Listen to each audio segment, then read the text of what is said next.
tagliatelle alla calabrese, my version mga besh. Tara na!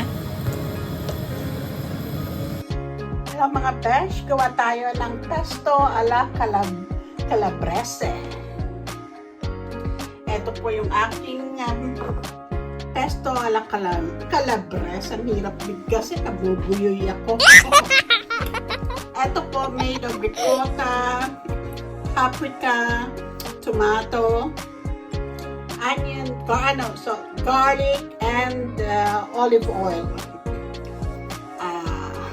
Ito pa rin natin mga ingredient. Lalagyan ko ng extra ricotta cheese. Ito yung shredded cheese ko. Ito yung aking hindi ko na masabi na naman. Nalilimutan ko na yung aking sasabihin mga besh. Ayan, balikan natin maya-maya. Ito yung aking garlic. At saka yung aking red pepper bell, paprika. Yung aking chili flakes, ricotta, and ang aking cream. Ito yung holy basil lang. Basil. Ito yung aking basil. So, ito na po yung ating pasta. Tagliatelle. Ayan.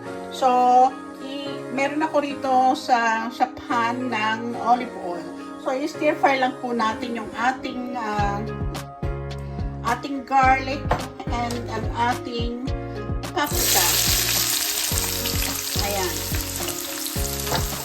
So, isustay lang po natin. Ayan, isustay lang natin. Hanggang sa maging aromatic yung ating red pepper bell at saka yung ating garlic. Tapos lalagyan ko siya ng Himalayan salt according to your taste, mga besh. Tapos lalagyan ko na rin siya ng chili flakes. Optional lang po kung ayaw nyo po na maanghang. Just skip the chili flakes. Kasi kami mahilig kami sa maanghang, kaya lalagay tayo ng chili flakes. So, i-add na natin yung ating pasta.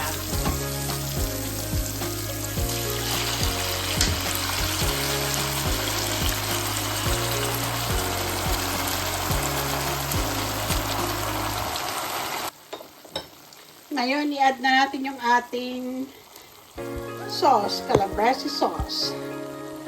Ayan. Ang ganda ng kulay. At ang bango. Ang bango mga fresh.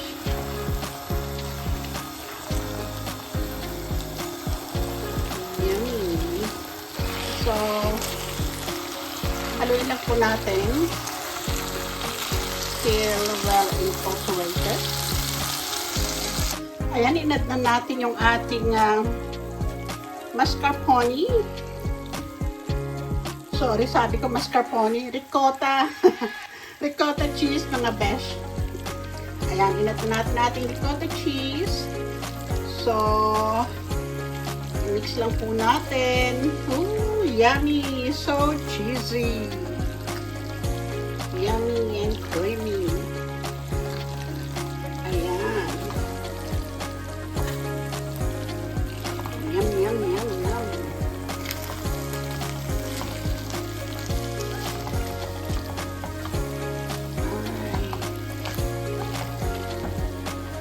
Lalagyan ko siya ng konting sugar to balance the taste.